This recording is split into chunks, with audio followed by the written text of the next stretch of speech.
ചെയ്യണമെന്ന് വിചാരം ഉണ്ടായിരുന്നെങ്കിൽ ഇതിനു മുമ്പേ അവളത് ചെയ്തേനെ. സുനിലിന്റെ അമ്മയ്ക്ക് ഇപ്പൊ മാനസിയോട് ഒരു ദേഷ്യമില്ല സൂര്യ.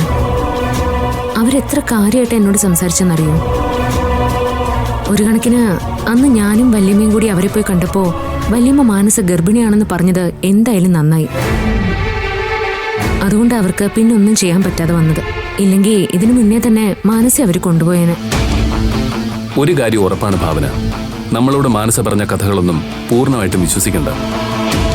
അവള് പറഞ്ഞത് പ്രകാരമാണെങ്കിൽ സുനിൽ ഒരിക്കലും അവളെ തേടി ഇവിടെ വന്ന് നിൽക്കില്ല.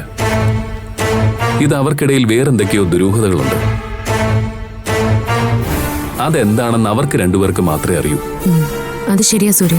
അതുകൊണ്ടാവും സുനിൽ എന്തൊക്കെ കാണിച്ചിട്ടും അവള് നോർമലായിട്ട് ഇങ്ങനെ നിൽക്കുന്നത്. എന്തായാലും നാളെ നമുക്കൊരു തീരുമാനം എടുക്കണം സൂര്യ. ആന്റിയെ മാത്രമേ എനിക്ക് സംശയമുള്ളൂ.